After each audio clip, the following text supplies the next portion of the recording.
Okay, before I give Gabe the signal to start, I would encourage you, if you have the bandwidth to be able to show your video. This is a place where we love to see faces. So please turn on your video. And I understand that for some folks, it's a bandwidth issue and their service gets kind of sketchy without it. But if you can, we would love to see your face. Thanks. I'm going to call to order and welcome everyone to the November 12th Recovery Task Force meeting, calling to order at 4:03 p.m. I'm going to take the roll call. And before I do that, I will introduce myself. I am Mayor Mary Lou Pauley. I'm chairing this Issaquah Recovery Task Force, and I appreciate all of the guest speakers that we have joining us today. Our Issaquah Recovery Task Force is made up of members of the community who volunteered just after the beginning of COVID to provide advice to the mayor of what we should do to help our community through this situation. And it's been an amazing group and an amazing experience.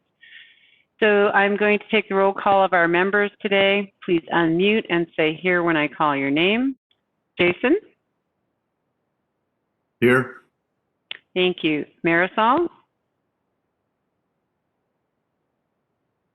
Mike Brennan? Nina? Here. Thank you, Nina. Pavel? Here. Thank you. Sam? Trish? Here. Thank you, Trish.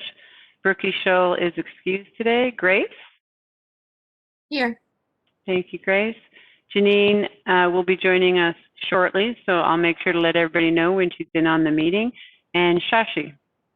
Here. Thank you, Shashi. We also have several alternates, just verifying who's here today. Is Marlene here? Ron? Present. Thank you, Ron. Is Stephanie here today? Okay, thank you. I also want to acknowledge that there are some staff participating in today's call. We have with us City Administrator Wally Bobkowitz, the Assistant to the City Administrator Autumn Monahan, the Director of Parks and Community Services Jeff Watling, our Executive Assistant in the Mayor's Office Joanne Biscara. Our operator today for cable TV is Gabe Shelton-Jenk, and several more who are staff liaisons to some of our boards and commissions. So we have Economic Development Manager Jen Davis, Human Services Coordinator Monica Negrilla, Senior Transportation Planner Stephen Padua, Recreation Supervisor Kathy Jones. Thank you all for joining us. We also have representatives from the following city boards and commissions. These are residents who have volunteered to provide guidance and recommendations to myself and to the council. We have Therese Garcia from the Economic Development Commission, Derek Franklin from the Human Services Commission, Will Parkinson from the Lodging Tax Advisory Committee, Bradley Brook, Bradley, am I saying that right, Brad? Is it Book or Brook? Mayor, it is Book. There we go. Brad Book from the Parks Board. Cynthia Cross from the Transportation Advisory Board. And I'm going to kind of blow these names, but when you introduce yourself later, please correct and I apologize for my mispronunciation. Shananda Doka, Sean Fan, Sam Basu, and Ryan Remy from our Youth Advisory Board. And it is certainly thrilling to see that we could get that many people from the Youth Advisory Board to show here. Thank you very much for coming. I want to welcome everyone and thank you for joining us. And I look forward to the great discussion that we're going to have this afternoon. So the next item on our agenda today is the approval of minutes. We have the minutes of October 8th, 2020. And is there any objection? Let me turn the chat on so I can make sure I see. Is there any objection to approving the October 8th, 2020 meeting minutes, which were provided in the online agenda? Okay. Hearing no objection, the minutes are approved as presented. Joanne, has anyone signed up for the public comment portion of our meeting? No, nobody has contacted me. We do have one call-in caller, and if you could unmute yourselves and identify yourself just to make sure I can rename you, or if you wanted to make a public comment. The number is 4246, some other digits and ends in 20.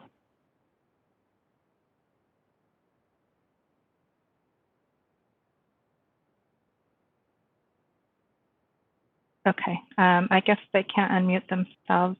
You could try pushing *6 if you're having trouble. Hello. Yes, hi. Hi, Teresa. It's Teresa Garcia. Actually, I had to call in. I'm on my way home, so. No worries. Thank you, and I can rename you here. All right, Mayor Polly, go ahead. Thank you very much, Joanne. So we do use the chat function in this meeting. If you would like to indicate that you have a comment or a question, you can put it over in the chat box, and I will identify you at a moment when we're taking a pause or a break in the discussion. So if we move on to our agenda items today, the first item is a discussion with city boards and commissions, and this will be led by our city administrator, Wally Bobkowitz. Wally. Thank you, Madam Mayor. Good afternoon, everyone. Appreciate everyone being here from our boards and commissions, and perhaps I could just do a quick background and review of where we're at and where we're going.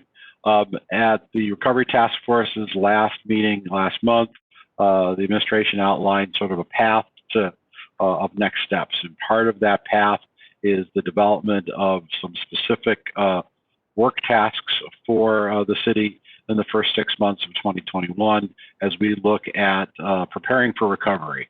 The Recovery Task Force has talked over the last few meetings about where we're at with the pandemic, what we should be doing to get ready for next steps. And I think the feeling is that we're not quite yet at recovery, but there's certainly steps that we need to take to be ready for recovery. And the consensus was, let's focus on the first 6 months of 2021 and get some input from our city boards and commissions in the various areas that we have been talking about and focused on over the last several months. So we have with us today, as the mayor mentioned, representatives from the Economic Vitality Commission, the Human Services Commission, the Lodging Tax Advisory Committee, our Park Board, Transportation Advisory Board, and the Youth Advisory Board. And the charge that we have given each of these groups is to come back in January with some specific recommendations of tasks that they would like to see accomplished during the first 6 months of 2021. We will bring those recommendations back to the Recovery Task Force at its meeting in January, and then take those to the City Council toward the end of January as it considers the citywide 2021 work plan. So the purpose of today is to get some initial thoughts from leadership of the various boards and commissions on the subject, give the Recovery Task Force members an opportunity to ask any questions, provide any comments. Then we're going to ask the boards and commissions to go back, the representatives to go back to their groups between now and the first part of January and have additional discussions with them, and then bring recommendations to the Recovery Task Force in January. So that's where we're at. And unless there are any preliminary questions, I'm just going to go down the list that we have here on the agenda. First, the Economic Vitality Commission, which is staffed by Jen Davis-Hayes, and we have a representative from the commission, Teresa Garcia, with us. Jen, is there any initial comments you'd like to make on behalf of the commission, or shall we just turn it over to Teresa? City Administrator Bobkowitz, this is the mayor. I just want to let everybody know that Mike Brennan from the task force has joined us as well. Great. Hi, this is Jen Davis-Hayes, Economic Development Manager. And just to let folks know, the Economic Vitality Commission met once this year, so they have been involved in the development of the Reinvention Grant. And but they have been very obviously active in our work in previous years. And so I look forward to hearing from Teresa, and we are having a meeting next Wednesday night to have further conversations with the entire group. One of your task force members is also on the EVC. Pavel's also a representative, so we are represented well here. So Teresa, are you able to unmute safely and speak right now?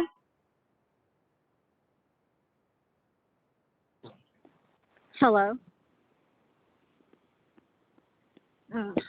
I can hear you. Okay.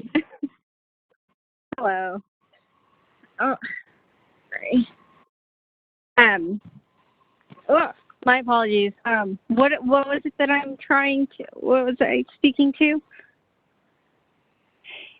If you wanted to talk about any ideas regarding economic development and economic vitality, about what should be happening in the next 6 months or the first 6 months of 2021? I don't have anything specifically at the moment. This is something that I'd like to bring back to our group. And to your point, we've only really met once. And, with COVID happening, it seemed like, we kind of put a pause to some discussions as you could imagine. So I'd like to bring this back to the group. And if we have anything that we'd like to add, we can issue a letter or a statement as a group. So I'd like to get our commission's input on it. So that's great. Thanks, Therese. And I just will share with the group, I mean, the Recovery Task Force is very aware of the activities we've done this year because of the work plan that you created that we helped to implement. And one of the things as we look forward is really looking at continuing to support business retention, so helping the businesses that are here, and looking at helping to connect the virtual workers that are now in our neighborhoods that are kind of working in our community with our businesses and amenities in our community. So those are two ideas that we'll be exploring more as well. So I think that's it. City Administrator Bobkowitz. City Administrator Bobkowitz, may I add something to economic vitality, if that's okay? He's muted. Ha ha. Still muted. Of course, Mayor, please. It's just so fun to watch people struggle with the mute button. Sorry, it's usually me. Okay, I just wanted to let this group know as well that the council did have a final work session on the mayor's proposed budget on Tuesday night. And it looks like they're voting on it on Monday, but they agree that the city should be making a $500,000 additional investment in grants. I'm thrilled. We heard from somewhere between 14 and 20 business owners, those that had received business grants and those that had not, that at this time during this pandemic, this can be a lifeline. So I just wanted to let the group know that that vote is happening on Monday night, and I'm super optimistic that the council is going to vote for it. So also, I just wanted to add in that task force member Janine has also shown up, just so everybody knows that she's in the room. Great. Thank you, Mayor Pauly. Before we move off of economic vitality, I just would open it up for members of the task force. If you have any comments, I think as Jen's mentioned, we've kept you pretty well apprised.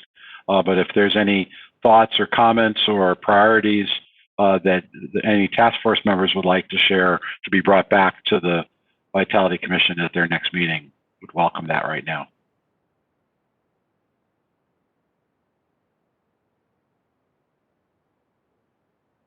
Administrator, right. I'm looking in the chat and I don't see anything.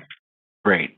Well, Therese, thank you for joining us. You're certainly welcome to stay on for the rest of the meeting, but if you have other responsibilities, please feel free to drop off. But thank you for joining us today, and Jen, thank you as well for your good work. I see Jason has a quick question. He just put in the chat box. Jason, quick question. Thank you. My quick question was simply, how's the Issaquah Loyal campaign going? Are we seeing any fruits from our efforts? That would be my question. That's not a quick question, but I think it's actually, I think it's going well. We're actually doing some things. We did everybody in the task force receive their postcard in the mail last week or beginning of this week? So we're doing some of those things to promote, again, not just to help promote programs that already exist and to enhance our partnerships with the Chamber and DIA and Issaquah Highlands Council and Visit Issaquah and Gilman Village merchants specifically. But I think that's doing well. We're going to be doing some video shoots of some businesses, so there'll be some new stuff coming out with that. So we're doing another push this time, and so that's why it's kind of hard to answer that. But I think so far, everyone we've talked to, it takes a while to kind of get going, but people are starting to use it more themselves and use it. We're encouraging people to use hashtag Issaquah Loyal, and then we will, push that out again. So hopefully you guys can as well. And I will mention, as we see sales tax data, it's been very promising. So the reductions that we were fearing at the beginning of the pandemic largely have not come to pass. And so I think retailers seem to be doing well, but there's still lots of small businesses that are hurting. We have restaurants, we have personal service businesses, businesses that require presence that are having some difficult times. So while it's great to see our large national retailers, many of our restaurants doing well, there are still those that aren't participating in that same kind of recovery. So it's something we're watching carefully, and certainly as we look at the objectives and work plan items for the first 6 months of 2021, clearly there'll be some economic development ones that we'll want to continue with. Mm-hmm. So Madam Mayor, I don't see any other questions in the chat box, so I'd like to move on to the next commission that's represented, and that's our Human Services Commission. Monica Negrilla staffs the commission, and she's joined by Derek Franklin. Monica, do you have any initial comments about any discussions that the commission's had? Sure. Thank you so much, City Administrator. Hello, everyone. This is Monica Negrilla. I'm the staff liaison. And yes, the commission started working on the work plan for 2021, and I'm going to let the chair, Derek Franklin, bring forward some of the ideas that so far we had discussed. These are just initial thoughts and by no means are not finalized. However, I also wanted just to give out a big shout out and thank you to the commission. And in addition to Derek, we also have Trish Bloor, who's our newest member on the Human Services Commission, and just thank them.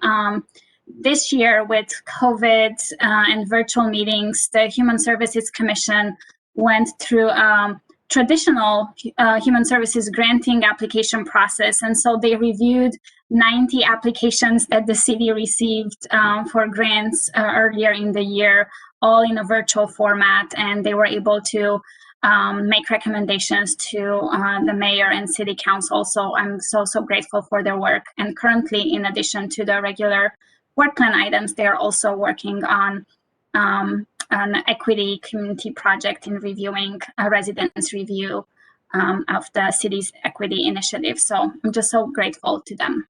And with that, I'm gonna now just let Derek share some of the initial conversations that we had about 2021 priorities. Oh, thanks, Monica. Can you hear me okay? Oh, great. Thanks, Mr. City Administrator Derek Franklin, Human Services Commission Chair. And as Monica said, Trish is with us here today. It was part of our discussion. We sort of dipped our toe in the water with this initiative and had a discussion at our last meeting actually about some of our recommendations. Our initial recommendations probably are no surprise, and they focus on food and shelter, mental health and behavioral services, access to people with different language needs, and then safe haven from all forms of violence. We just got off of our annual effort with the grants, as Monica described, and making recommendations to the mayor about those. So it left our group in a position where we'd already been thinking in depth about the impact of COVID and how to make recommendations that would align with those impacts. And so in addition to those, some of the other things that came up may not fit right with the Human Services Commission, but things around public safety and safety issues around COVID. Clearly, it seems like some of the numbers are going in the wrong direction in King County for that. But and a few other pieces. I think the commission, looks forward to furthering the discussion, but realizes that there's some different trajectories happening. And I'll say it's helpful to have Trish on the commission as well, with some of her knowledge about this group's efforts. So that's sort of where we stand. I think, in addition, we recognize that the human services impact from a pandemic like this that hits at a community level is really a community level trauma event, likely will last from 9 to 18 months after things start to look better. So we're really taking, yes, a 6-month view, but also we're thinking in terms of the behavioral impacts for kids, families, and residents that will last a year and a half or so after this starts to get better. So that's a quick snapshot of our work. Thank you.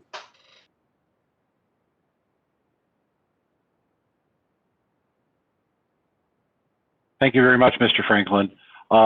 Any questions from members of the task force? about the things that Human Services is looking at?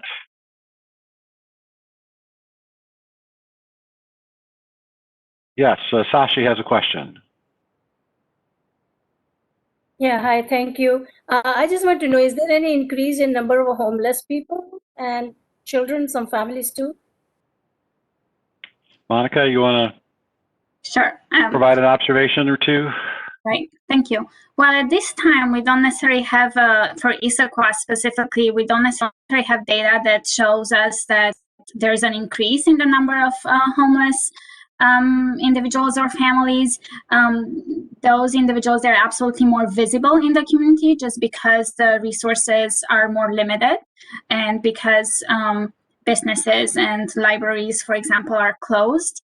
However, we do expect that the number of people who may be homeless it's likely that it may increase, especially if the economic situation continues to worsen. Thank you. Thank you. Nina has a question. Thank you, Administrator Bobkowitz. Thank you for the presentation. In listening to all the things that are being addressed, those topics, and maybe I wasn't listening carefully enough, could somebody summarize how many things the city is addressing and how many things the city is supporting service providers who are addressing these issues? Does that question make sense, that, rather than, what we do, or are we supporting other service providers to address these needs? Yes, absolutely. Thank you so much for that question. So typically for human services at the city, we are not necessarily a direct service provider. So we contract with the nonprofit agencies who provide those services. Currently, for example, for the 2020 year, we contract with 64 different programs that we fund to provide a wide range of services. And that includes as we mentioned, from homeless services, shelters and housing, supportive housing services, food, mental health, physical health providers. So it's a wide range of services that we provide. Does that help answer your question? Thank you. Any other questions for Derek or Monica? I have a comment. It's the mayor. I know I'm being pesky. I'm not sure if we shared, and maybe we did, the dashboard that Monica has been keeping so that we actually have measurements and metrics to be able to send to state legislators, county legislators, and even our congresswomen and senators, so that we're seeing an increase in need based on the data that she's being provided, and we feel like it's going to increase even more. So we have a lot of work ahead of us. And I thank Monica for pulling together these different collaborations, these different groups, so that we can actually tell one very impactful story to our representatives. It's been very helpful for me. Thank you, Monica. My pleasure. All right. I'm not seeing any other questions. So again, thank you, Monica. Thank you, Derek. We'll look forward to the continued discussions that you have over the next month or so, and I'll look forward to any specific recommendations that you have in January. Next group is the Lodging Tax Advisory Committee. Jen Davis-Hayes is the staff to that as well. Jen, I don't see Mr. Parkinson on the line, so maybe you could talk a little bit about what LTAC has been doing over the last few months, and with what is LTAC, and how, what does it do, and what has it been doing over the last few months?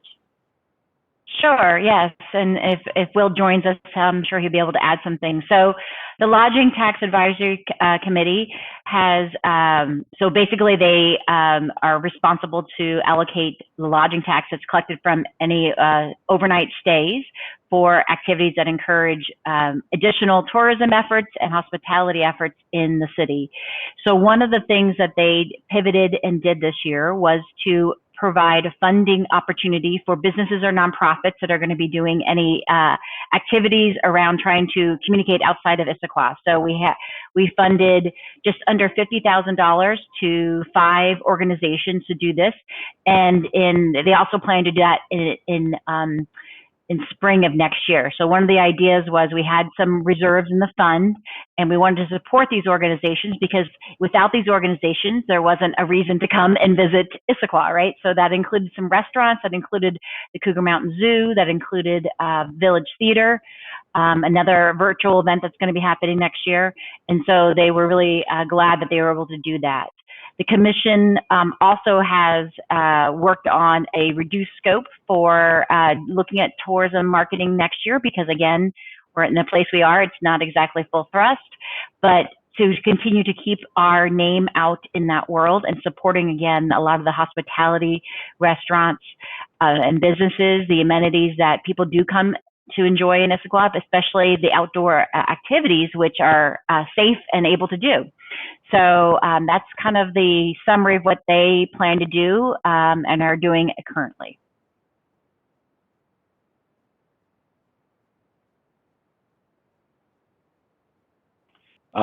Thanks, Jen. Any questions for Jen? Nina and then Jason. Always got a question. Thank you, Jen. One question comes to my mind, and you might have to backfill a little bit because I'm not remembering all the details about how far you have to travel in order to qualify for LTAC funding, you know, as far as a tourism thing. And I was just thinking how during the coronavirus emergency that people aren't supposed to travel, and have there been any changes or accommodations during the emergency period to how you can use those funds if people aren't supposed to travel? That's a great question, and I think that's been a real struggle. So there has been no changes to the state law, which requires 50 miles or more. So we have looked, but that's one of the eligibility, one of the conditions. And so we have looked at being creative and the intent and following all the rules and the intent of the rules, but that not everything has to meet all the criteria in order to fund. And Jason. Thank you. I'm wondering, and I imagine that LTAC works closely with Issaquah Tourism. I'm seeing already some tourism commercials on television, and I'm wondering what's the thinking when Issaquah wants to start advertising, you know, our specific resources and get the word back out to King County at large, or I guess not King County if it's 50 miles, but even farther out to start seeing some of these tourists come back and start enjoying our outdoor resources, even some of the things that the fish hatchery, the trails, all the things that make Issaquah a pretty beautiful area.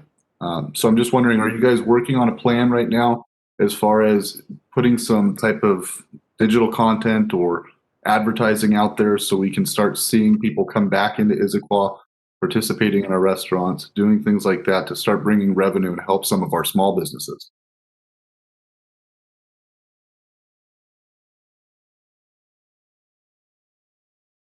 Jen, did you want to take that?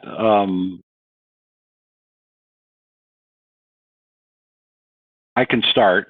One of the main organizations that LTAC funds is Visit Issaquah, which is a destination marketing organization. They have begun some initial work with that. I don't believe they have any plans for TV commercials or, you know, that kind of specific advertising, but they're starting to do some targeted amount of that. I think certainly given what's happening in the area as far as the virus is concerned, you know, even short travel is perhaps not as encouraged as perhaps it was maybe even a couple of months ago. So that's something that Visit Issaquah is looking at and focused on, and will, you know, continue to do that. Jen's having a little bit of difficulty with her audio, so it looks like you get me. But hopefully that answers your question, Jason. Anything else regarding LTAC? Clearly, the hotels are a big part of this. You know, the Hilton Garden Inn remains closed. The Suites Hotel next door that they are operating, and last word is that is doing very well. We've lost the Holiday Inn as a hotel, as that is being used as a recovery center by King County. So the number of hotel rooms that are available in Issaquah have gone down given all of this, so that has an impact on the revenue. So we're watching that very carefully. but certainly LTAC, one of its primary concerns has been to make sure that there is money available to support the hotels as travel resumes, and they allocated $125,000 to Visit Issaquah next year to continue its efforts to market the community and to assist the hotels in what they do. All right. Thanks, Jen. Sorry you've had some difficulties with the audio. Next is the Park Board. Jeff Watling staffs that group. Jeff, do you want to make any initial comments before introducing your chair? It looks like he may also be having some internet problems. You bet, Wally. I'll give an introduction. Good afternoon, everybody. Great to see you all. Brad Book, who's our Park Board chair, is here as well. I think his audio is working just fine. Like many boards and commissions, we took an extended pause initially with the pandemic. The Park Board has been meeting monthly again since August. Certainly, department-wise, we've been doing a lot. It's been a very active year in terms of COVID recovery. What we've been doing in terms of modifying services, ensuring safe access to our parks, our trails, our recreation facilities. We've had a chance to update and sort of talk through those procedures with the Park Board. Park Board recently has been a big help in a rather quick turnaround of creating a dog park tour, what we're calling it, some temporary dog parks. Park Board was very helpful in helping to shape that work. We're meeting again this November. This topic is going to be something we're going to be talking about at length then, but yeah, just look forward to this discussion. I'll hand it over to Brad, and then I'm certainly available if anyone has questions related to any number of our service modifications as of late. Brad. Thanks, Jeff. Hello, everyone. Nice to meet everybody for the first time for many of you. Actually, our big focus has been just trying to get back to having meetings again. We were off for many months, and our first meeting back was in August. So we've regrouped. We've had 3 meetings now so far, and that's been running really well in WebEx. And so we look forward to continuing that monthly. Really, the focus has been for the last couple months trying to figure out what is going to be on the plan for moving forward on a couple of the projects that have been hanging around. And fortunately, we were able to get the dog park figured out and get that set up. And so now we're just going to be looking forward to, what plans look for next year. I think it's, as I mentioned to Jeff earlier today, actually, I think we're just going to have to be really, really flexible because we've got a lot of uncertainty here moving into next year and beyond. So I think making plans makes a lot of sense, but it has to be forecasted with the understanding that things might not quite happen as they're planned. And so I think that it'll be nice to, fortunately, we only lost one person on the board, and so we still have a full staff, and look forward to adding at least one additional person next year if we move forward with that. So I don't really have too much to add at this point. Any questions or additional comments that Jeff might have?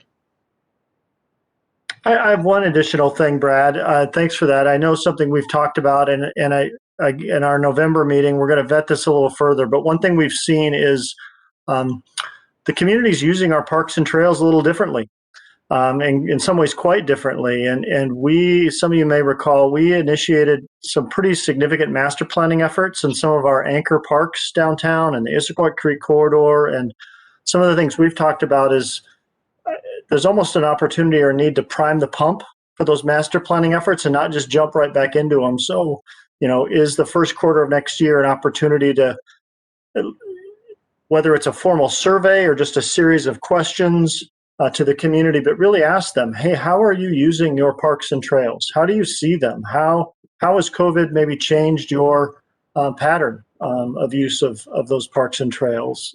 As just a way of again, thinking we're coming out of as we're coming out of the pandemic, we're coming into, I think, maybe some new uses and new observations of the community's parks and trails.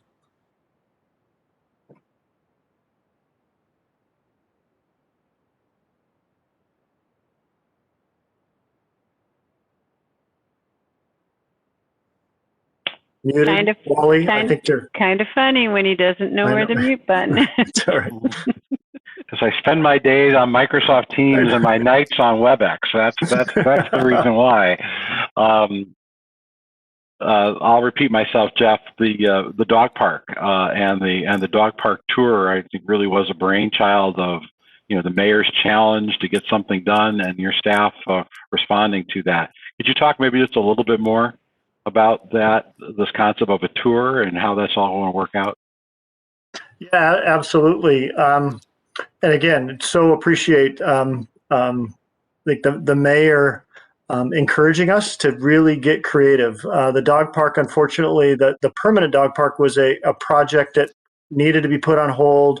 Well, for budget reasons, we had some staffing reductions in the department that made that difficult. And so knowing we're here in COVID, knowing we need to find creative ways for the community to gather, knowing that the dog park, an off-leash dog park in the city of Issaquah's park system has been a goal for way too long, quite frankly.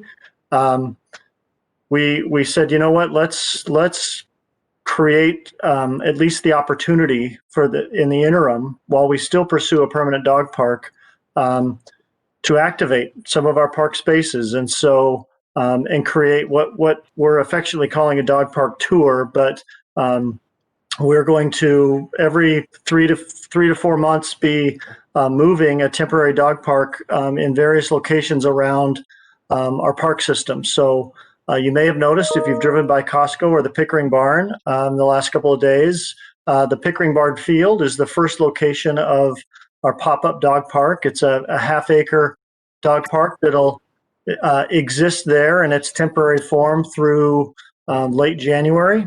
And then, as we all know, the market or the barn starts to get quite busy with farmers market in the spring, and at some point rentals are going to start filling that space. So we're moving the pop-up dog park to Squaw Valley Park, which is a park on the south side of Issaquah in the valley. And then we're also going to move it later in the summer to a space near the community center that was formerly the skate park. So 3 locations that will allow us to provide an off-leash area for residents for the whole year. We're going to pilot it this first year. We're going to learn from it. We'll probably have some modifications for the second tour. So very, very creative. Department staff really stepped up, from Jennifer Fink to park operations staff, to make this happen. I think we had a resident, one of our dog park advocates. I'm hoping this happens because I would love this. Is thoughts of a concert T-shirt that would sort of speak to the tour, if you will, of the dog parks here in 2020, 2021. So it's a little bit of an overview. Great. Administrator Bob Quitz, can I make a comment on that? Of course, Madam Mayor. I just want to really thank the Parks Department and Jeff's team. If you think of a group of city employees that provide activities that had to change dramatically, it was Parks and Recreation. Everything they do required you to be there in 3D and be close and be interacting with people. And it's been such a challenging year, and they have worked so hard at the suggestions that this task force has brought forward to, as soon as we can safely open play equipment again, we're going to do it. As soon as safely we can open a sports court and put some guidance and some rules out there about it, we're going to do it. Their whole world got turned upside down. They live and breathe for people playing together. So the creativity and the energy that they put into everything that came out of the task force is really astounding. They've done a fabulous job. Great. Thank you, Mayor, for those comments. Any other thoughts or questions from the task force? Again, thanks to Jeff and Brad for coming today. Next is the Transportation Advisory Board. Stephen, I saw was on the call earlier, and I do not see him now. I wonder if he perhaps had some. Oh, there he is. I'm here. Very good. Stephen's here representing the Transportation Advisory Board. I don't believe Ms. Crass is with us. No, Stephen... but the board chair, Nina Milligan, will be here to also speak for the board as well. Okay, great. Do you want to make some initial comments, Stephen, or just turn it over to Nina? I'll say a few words and then turn it over to Chair Milligan to kind of speak a little more to the board's work. The board has been meeting virtually monthly since about June. A lot of the work has gone into the development, at least the finalization of the mobility master plan, and as also having initial discussions on the 2021 work plan, particularly around implementation of the mobility master plan, but also having discussions on how the pandemic is going to be impacting our mobility goals and priorities, and how much of that is going to be maintained. We'll be looking at some policy updates to better meet our multimodal goals in 2021, but also take a look at our capital projects as one of the initial steps to implementation, and exploring other mobility options which may target some of the recovery efforts. And so now I'll turn it over to Nina to speak a little bit more to the board's work.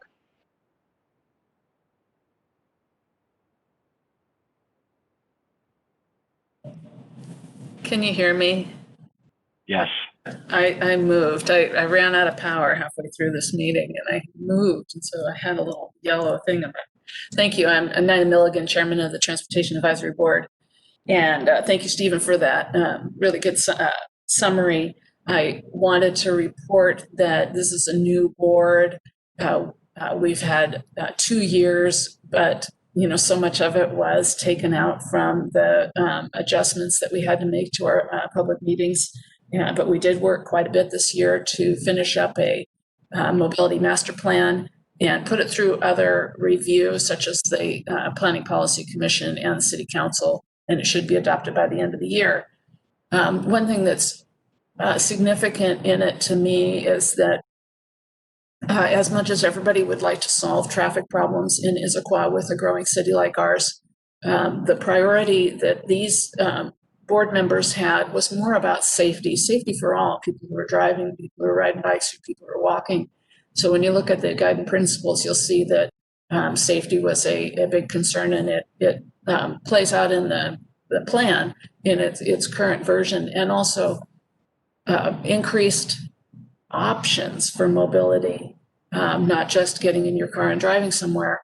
Now this is all, as Stephen said, needs to be revisited as we go forward through the pandemic, and how are our lives going to be different after the pandemic. I think especially commuting and working from home behavior will impact the way the plan looks. But because this plan focused on getting around Issaquah as one of its priorities, sure, regional transportation, transit, all those other things are important too, and we will get to transit in a future work plan.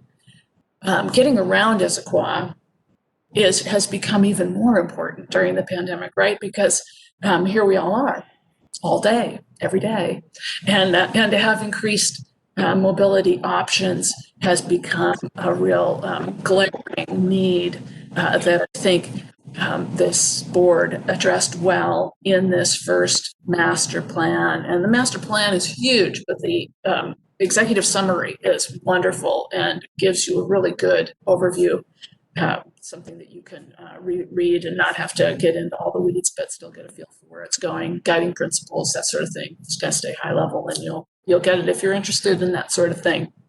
I'm ready to take any questions. Oh, wait, I wanted to mention one more thing, looking at my notes.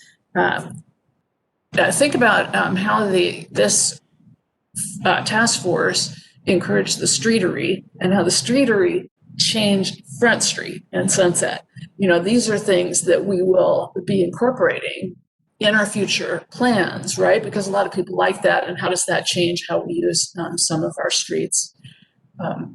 The healthy communities initiatives that cities around the country are taking, looking at different ways of using our streets, because we need to use them differently today during the pandemic, while we're trying to socially distance and while we're trying to be outside. But then, wait a minute, what does that mean we didn't know we could do that with this infrastructure. And so I think those things are going to play out really nicely as we get a handle on them in the new year. That's it. Now I'm done. Great. Thank you very much, Nina and Stephen. Any questions or comments?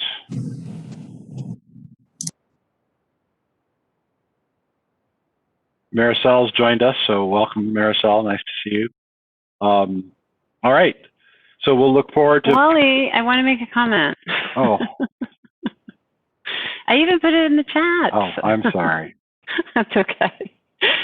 Well, I wanted to say welcome to Marisol. That was one of the things, so that's good. I actually wanted to let the task force know that the streetery has actually, as Nina had stated, really activated some ideas in transportation and mobility. And while the budget doesn't get approved till next Monday, because of the streetery and the success, there's a lot of excitement on council about an investment in the Old Town area. And I had proposed, I believe Wally can correct me if I'm wrong, $200,000 in improvements, which would have included turning one of the small side streets into a permanent pedestrian and entertainment area, and also taking some parking spaces on Front Street to create additional outdoor eating areas during the good weather season. And the council, I believe, Wally, added an extra $100,000 to that project? That's correct. So the reaction to the streetery has been, wow. So even if COVID goes away, we can see what it looks like to activate that area. So the idea that was born here has really woven its way into our bigger plans and maybe accelerating some of the things we want to do. So well done, task force. Well done. Thank you, Mayor Polly. Any other comments, questions for the Transportation Advisory Board? The last group with us is our Youth Advisory Board. Kathy Jones is the staff person to that group. Kathy, do you want to make any comments before we hear from some of your board members? Yes. Hi. The Youth Advisory Board has not skipped a beat since the pandemic hit us back in March. I think we missed one meeting, and then we've been meeting virtually since. This school year, they have restructured how they move forward, knowing that we're in virtual land right now. And it has been so inspiring and so outstanding to watch them in person. And I'm excited to introduce you to Sam, Sean, Ryan, and Shaninda. We don't have a chairperson, we have a leadership team. We're into team in Parks and Community Services. So I don't know which one of you is going to speak first or if you're going to finish each other's sentences, but I will leave it to you guys. Wonderful. Thank you for that great introduction, Kathy. So yes, if anyone is unfamiliar with like the composition of our board, we span around 10 plus schools in the Issaquah School District and are from grades 5 through 11. And we're comprised of around 40-ish members. So there's definitely a lot of us. And as Kathy was saying, we really found a need to restructure and reimagine how our board would work in the face of a newly virtual world, especially when a lot of our events were in person with lots of people involved. So along similar lines of what other commissions and boards have been saying, we found a need to really address the new COVID virtual climate, but as well as the new charged social climate with social justice movements arising in June and just increased needs around the community in terms of mental and community health. Something we were really proud of to be able to accomplish over the summer was to create and host a racism awareness conference. And we found an unexpected benefit of being able to go virtual is that we were no longer constrained by locality in terms of our attendees and got attendees from across Issaquah, but as well Washington and California to really dig deep into what teens perspective was on what's going on, how we can be advocates in our community. So along that sort of line of thinking, we've really reimagined how we want our board to focus on really advocating for teen voice in our community. So we're super excited and honored to be a part of this task force to sort of get the ball rolling and have this be a first step to increasing communication between city governance and us. So we've as a board, identified and synthesized what we would like to focus on in a couple of different themes that we're having project teams work on. So that ranges from identifying community and service food drives that we could collaborate on, highlighting Indigenous tribes in our community, having more conferences. Something we do annually is have a conference called State of Mind, which is a mental and behavioral health conference where we bring in professionals to speak to attendees and really educate on different practices for increasing health. So just a bunch of different events and projects working on themes such as that we'd really like to cooperate and engage with governance on. So we definitely love to serve as a supplement on any work the task force is doing. And right now we're sort of in the initial phases, having just started off our projects. So we don't have specific input yet, but we'd love to hear if there's any questions that any of you may have or specific input you would like from us on where we could supplement what the task force is doing. And that was a long spiel, so thank you for making it through it. And if anyone else wants to add on, feel free. Ryan, Sean, Shaninda, go for it. And yeah. Any other comments from members of the board for the advisory youth advisory board? I just want to quickly take a risk here and add a little bit on to what Sam was saying. Just to clarify, our events like the food drive or helping children in need or the Indigenous people, highlighting that, it's really, I think, after looking at the previous meeting of this task force, I think that really fits well into the 6 areas of focus for the board. So again, I think we're definitely doing work about the community health and human services part of this task force. So definitely we can expand on that. If there's anything that you want us to specifically focus on in our teams, please let us know. Great. I'll jump in real quick and just talk about some of the community service efforts the board's been working on. I've been the community service chair the last couple of years for the board, and usually we do a lot of work with the Issaquah Food and Clothing Bank and the Gift Barn, and we've been really involved in community service. So I was a little nervous starting this year just to sort of see what we would do, but I just want to say that I'm really excited by the work some of our other members are doing in terms of figuring out how we can still continue to help the community during this time. We have a group that is focusing on food and gift drives this year, and we also have another project group working on supporting families and children in need. So I'm just really excited for the work some of our members are putting together in terms of adjusting for these new circumstances and still being able to support the community. Great, thank you. Thank you all. There's a couple of questions from members of the Recovery Task Force. Sashi, you're first up. Yeah, hi, thank you so much. I'm very, very excited to see these youngsters coming forward. My heart goes to them. I have also taught in a school, science and maths. So I know how it feels with them with so much of excitement, enthusiasm. I noticed, let me make one observation. I think we are 3 women here from Indian heritage and all our names start with S. How proud I am.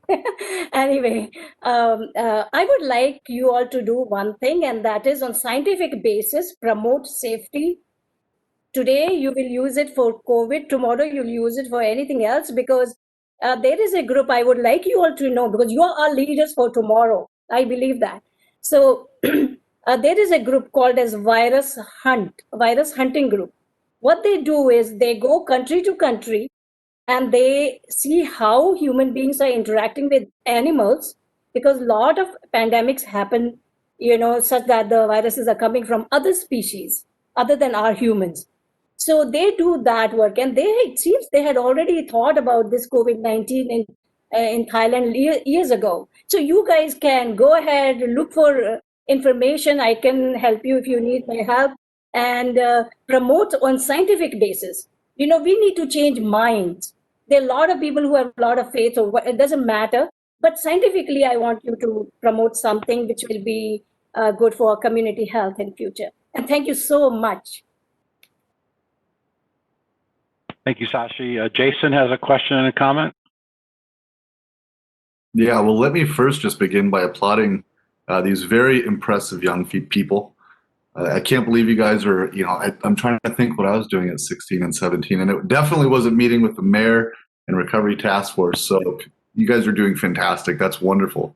My question primarily for you guys is, how do you guys communicate? What is your primary mode of communication? It's so important as we continue to move through this pandemic that we're not just talking over, especially when people your age are also part and parcel of the solution. So what is the primary, you guys, because again, I know Twitter, we're talking, everybody's doing this virtually, but is it TikTok? How is it when we have messaging coming from the city, what is the best way to reach you guys? I imagine it's through phones, but what app, what program is it that we can get communication to youngsters like yourselves so that you guys, the responsible young leaders that you are, can in turn give it out to your peers?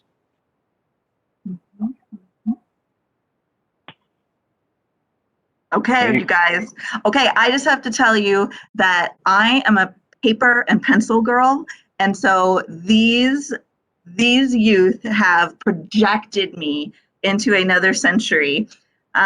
So what do we got? We coordinate ourselves through Slack. So Slack is the app that we have been using. We've been using, what else, friends? Remind. What else? We've kind of opened ourselves up, especially this year, to a lot of new technologies. There's something we use When to Meet, and that's to schedule our meetings to get as many people as we can.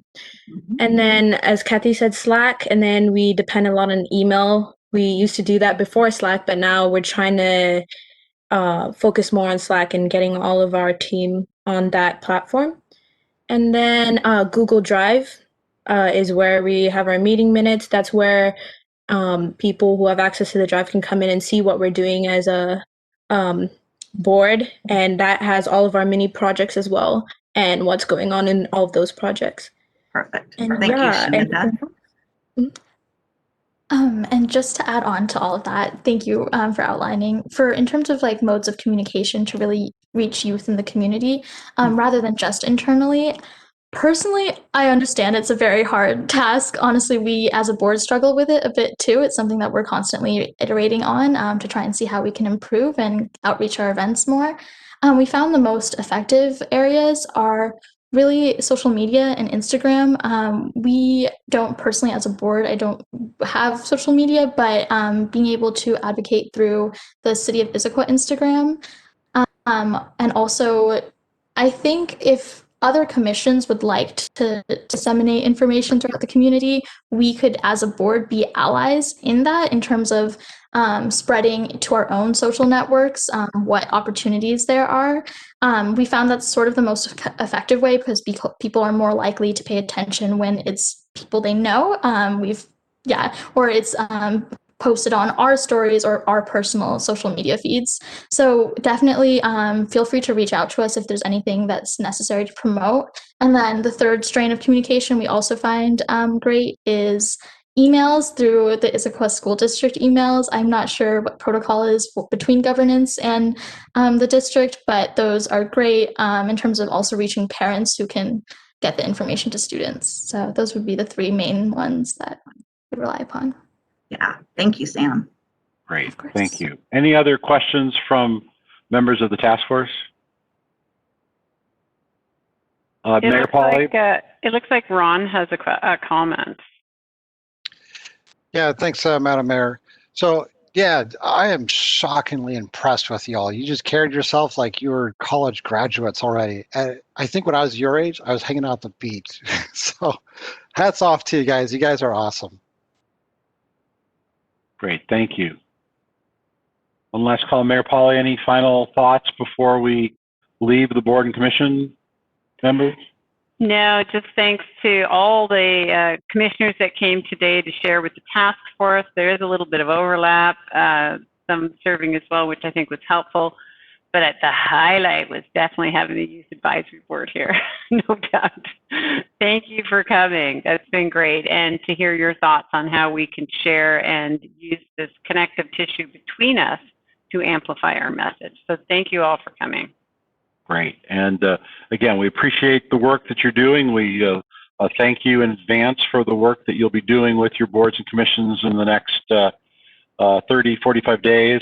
And we look forward to getting recommendations back from you that this group will hear in January. So thanks again. And if you're all welcome, boards commission members, to leave, you're welcome to stay if you'd like. But if you have other things to do this afternoon, please feel free to get on with your afternoon. All right. With that, our next item, Madam Mayor, if I can go to that. Yes, please. We'd also talked a little bit at our last Recovery Task Force meeting about communications and messaging, not only about the pandemic, but about services that are available to members of the community in need. Autumn Monahan, our assistant to the city administrator, is here. She's done some thinking on this and has a presentation with some ideas to share. Autumn, good evening. Thank you so much. I'm going to try to go really quick so we can all watch the governor's presentation at 5:30, as I see everyone nod. So I'll be quick. So I have a presentation that I will share.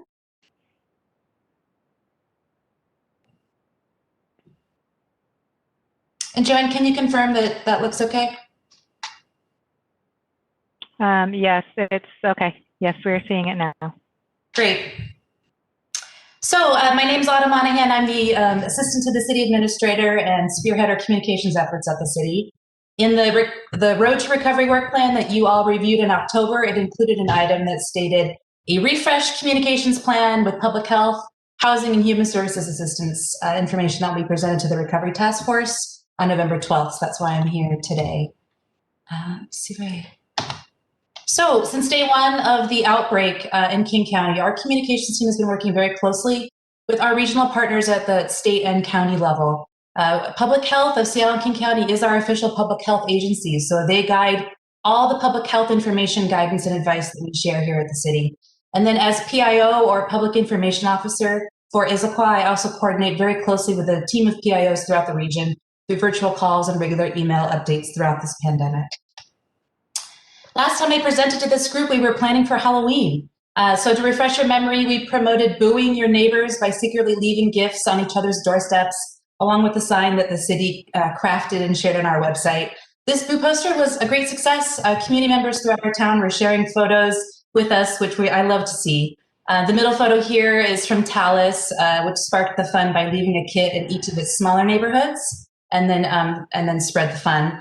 The key was also partnering on this project with our neighborhood champions, who are folks in different neighborhoods who are heavily involved and are kind of the leaders in their communities. We are meeting with them quarterly, and they help me spread the word on a lot of programs, including this one. So that was also really helpful. As you heard earlier today, we just sent out some Issaquah Loyal postcards, and you'll see more featuring our holiday logo of Issaquah Loyal, including a video very soon. Our key messaging right now concerning the pandemic is focusing on ensuring anytime community members are with those that they do not live with at home, are practicing physical distancing and also wearing a mask. And that includes if you're going over to a friend's house or any small gatherings, whether indoors or outdoors. I've been talking with public health on what's next. We're seeing rises in cases now with colder months, and we'll be leveraging the city's communication channels to support any public health messaging that they're currently developing.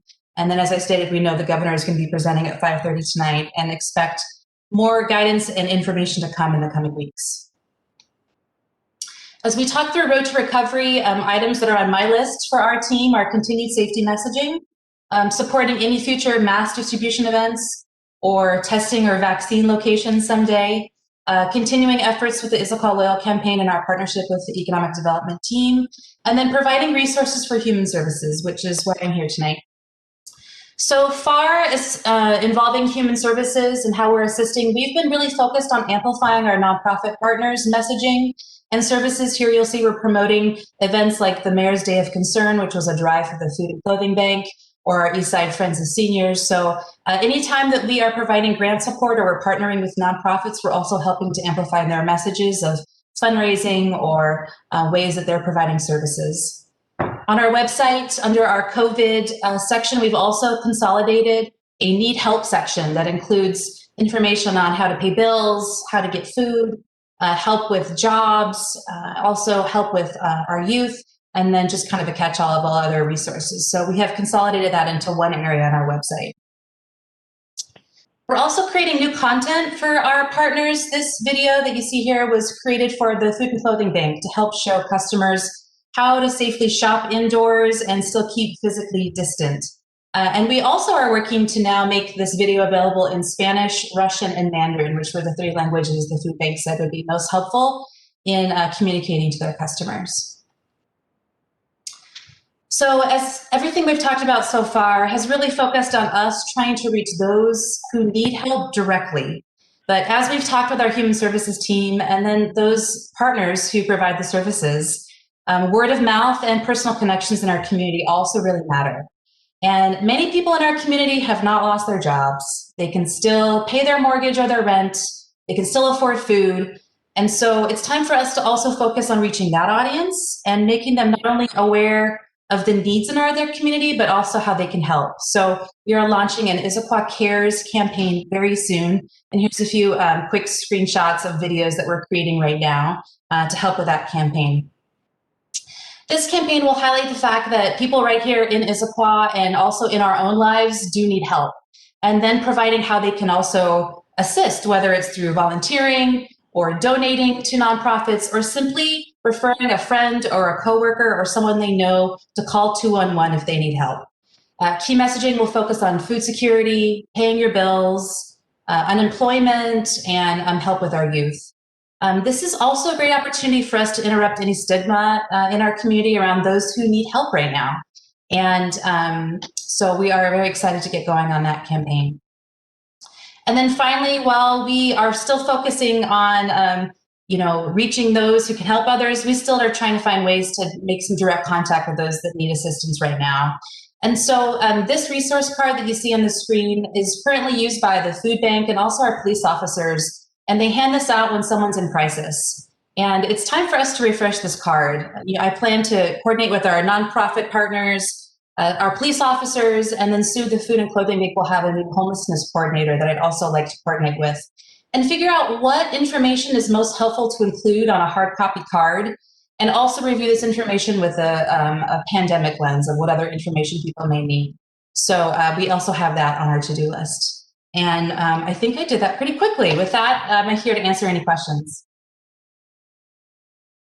Thank you, Autumn. That was great. At this point in time, we have a comment from Shashi and a question or a comment from Jason as well. Shashi. Thank you, Autumn. Wonderful presentation. I just wanted to bring to your point, I have forgotten, it was on my mind since a long time.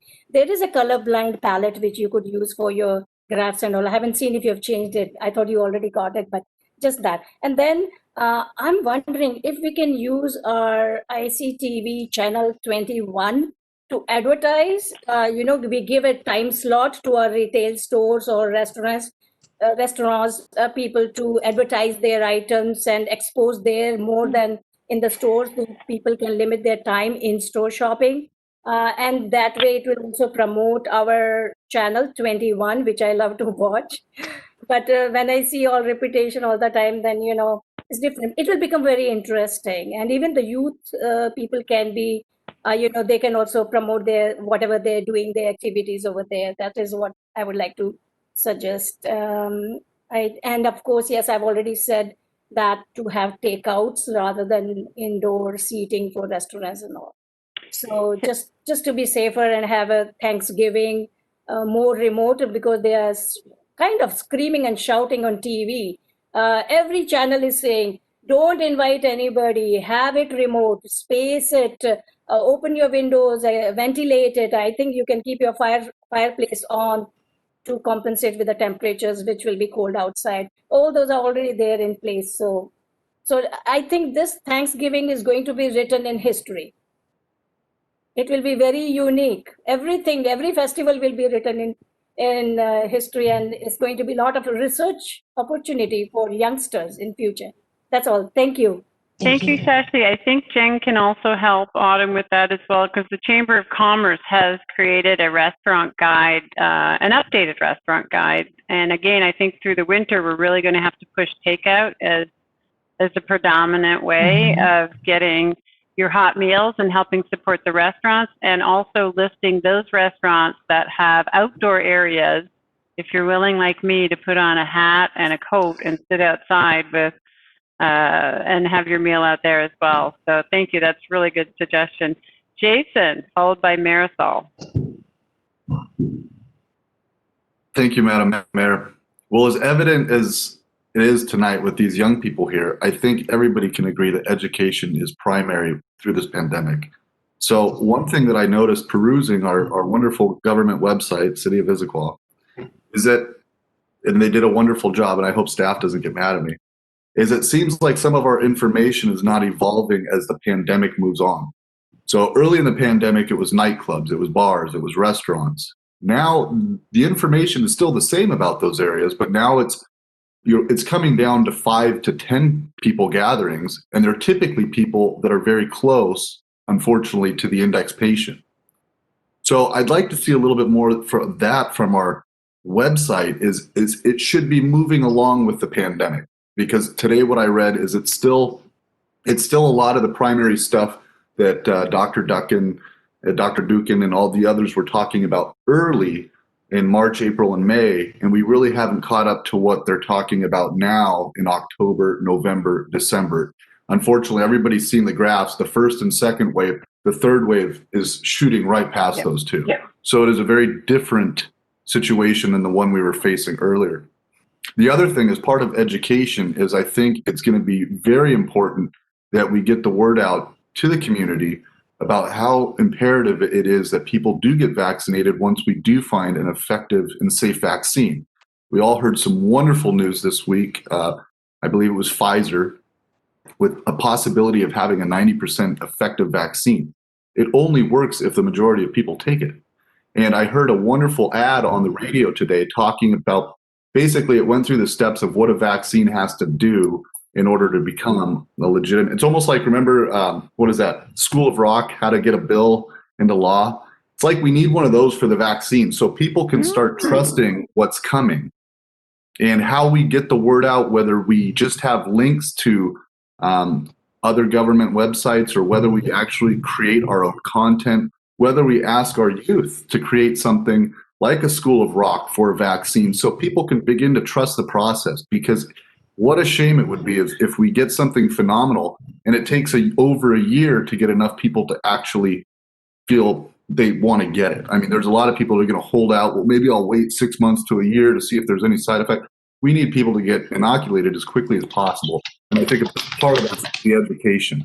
So whatever mode of presentation or whatever mode of communication that we can use to do that, I think it's going to be helpful if we get ahead of the curve rather than wait until it actually rolls out and then we're all kind of like, what's the best way to get people to take this?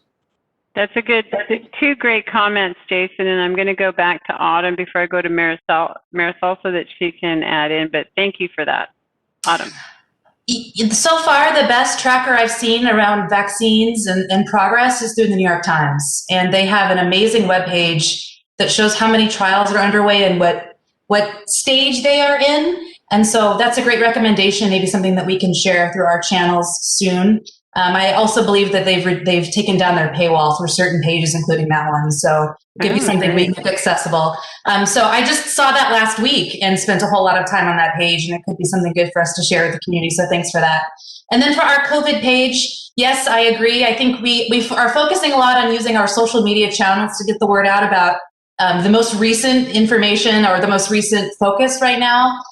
We are also found it helpful that we've embedded via our YouTube page the most current COVID videos. So whether it's a task force meeting or any messaging that we're doing as a video, that shows up automatically on our COVID page. So that's been another way to keep it current. But thanks for that recommendation. And we are going to be updating our page very soon when it comes to focusing on small holiday indoor gatherings. I want to thank Jason for that as well, and encourage any task force member who's reviewing our materials. You are a lens that we use to decide how easy it is to understand and how current it is. So please, I mean, in between meetings, if you see something and you have a suggestion, this is why you're here. So thank you. And we will go to Marisol next. Thank you, Mayor, Mayor Polly. I want to apologize. I was late to this meeting. It was great information that it was shared. I love to hear from our youth and from everybody else. My question is about the Issaquah Loyal, which I'm excited about. I think it's wonderful that we can provide some kind of support to businesses in our area. And I'm wondering about small businesses and if they feel like they can be part of this. I'm hoping yes. And I'm wondering how can be a connection between the, I think you said ambassadors in their neighborhoods, and how to connect them with the stores that we have. So yeah, if you can give us an example of how we can provide that support. Thank you. And maybe we can bring Jen and Autumn back in for this question. Yeah, so I have shared with our neighborhood champions about our Issaquah Loyal campaign.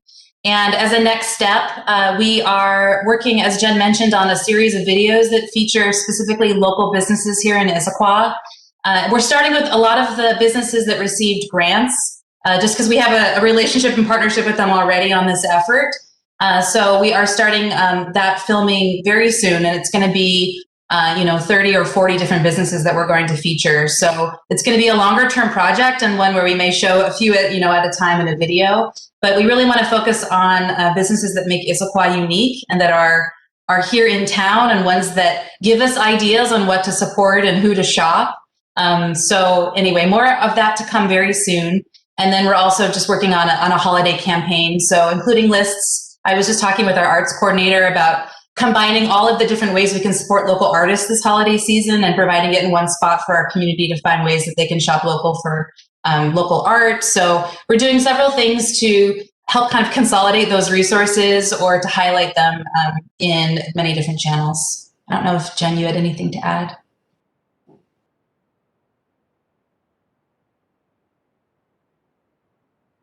Okay.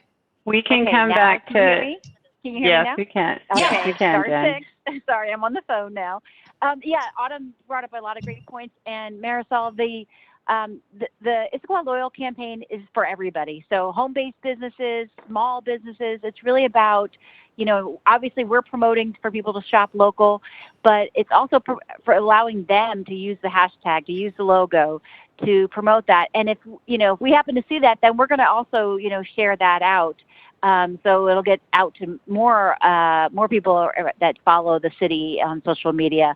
So if we, I think we can be also really creative. If there are businesses that are doing some unique things, we'd love to spotlight them. So again, anybody on this task force has ideas around business we should highlight, please let us know, because we will go out, and that's what we want to do. We want to show why Issaquah is a great place to do business and the unique things that you can get here. Thanks.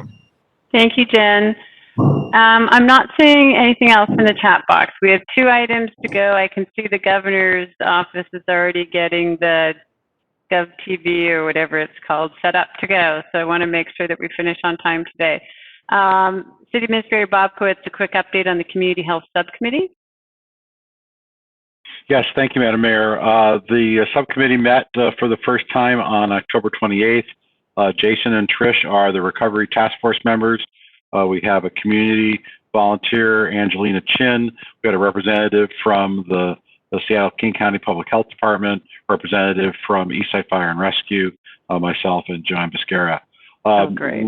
We talked about ongoing education, testing access, and the vaccine. I think the ongoing education piece, Autumn has pretty much covered. King County their representative talked a little bit about testing.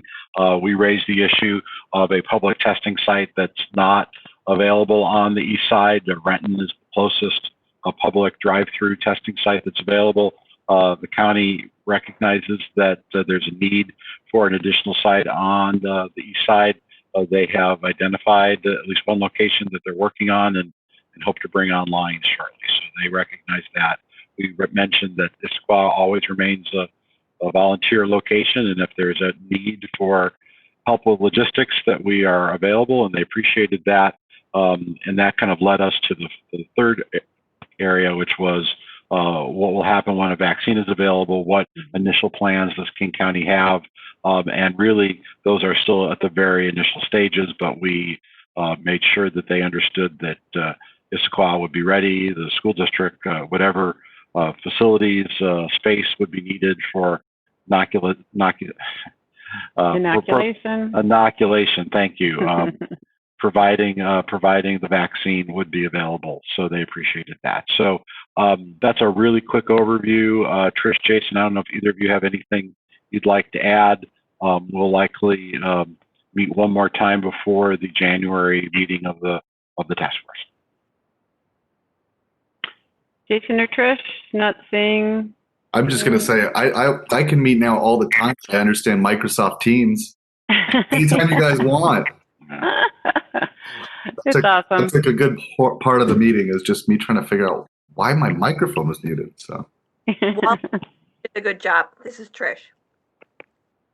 Well, we're really happy that you guys put your hand up to do that because we still have a long bit of a ways to go. And so thank you for going on to this, I don't want to call it an ad hoc, subcommittee. Thanks.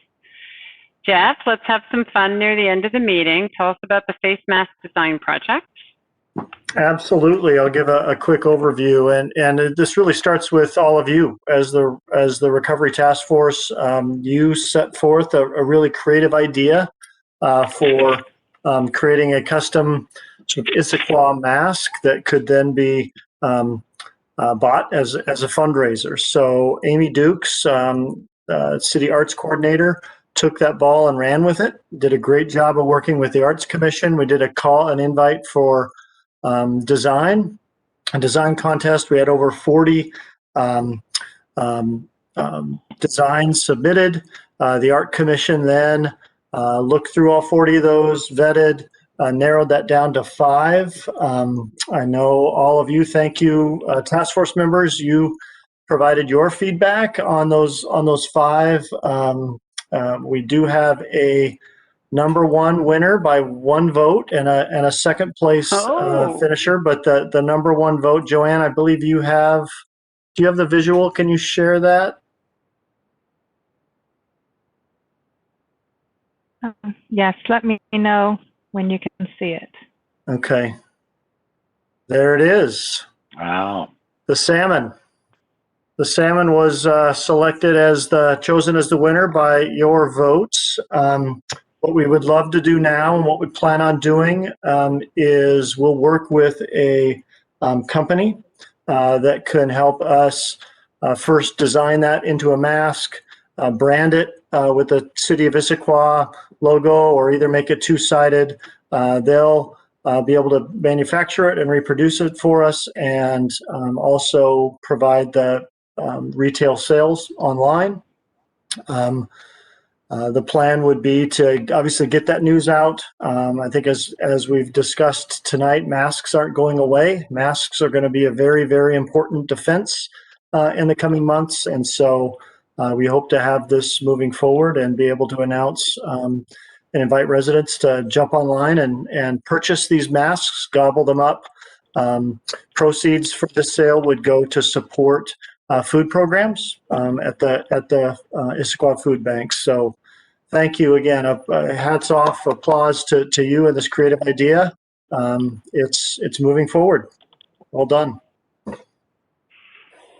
Thank you, Director Watling, for that. Super exciting. I love the artwork. I love the fact that we will have a City of Issaquah mask. Our last item this evening, and we're close to ending, is other business and announcements. I'll look in the chat. I believe there's a question from Shashi. Shashi. Yeah, thank you, Jeff. I too participated in that. I loved it. My question is, are we going to have only one mask design for Issaquah or all the 5? and only first one gets some kind of prize or something, because all were good. They all were very good. Because we also have zoo, so that's what I voted first for. Thank They you. were all great. We certainly can work with administration. The thought, there is a production cost, obviously, and so the thought was to go with one, keep costs down so that, again, more money can be raised for food programs. But we're open to other ideas. Thank you, Shashi. I do not have any other announcements except that our next meeting is scheduled for January 14th, 2021 at 4 p.m. But I do want to share a few comments. Who knew at the beginning of 2020 that this team would be forming and doing the work that you've been doing throughout this year for the community? I encouraged many of you to join, telling you that it was about a 2 to 3 month assignment at the longest. And here you are. We're in November, and oh yeah, I can see that too, Ron. I will let you chime in as well. So as mayor of this town, I just have to tell you, this has been my favorite meeting to come to every 2 weeks and then every month, because I have just seen the energy and vibrance and out of the box thinking that we can get when we pull a community team together. You have helped me enormously in my work as mayor. You have helped my team of professionals in trying to understand how we can add back some things for the community to enjoy, or how to message the safety measures that we all have to take in order for us to beat this pandemic down. So my personal gratitude, I am amazed at the work that you have done and that you have stuck through it with us this year, and that you have agreed to go into a new calendar year.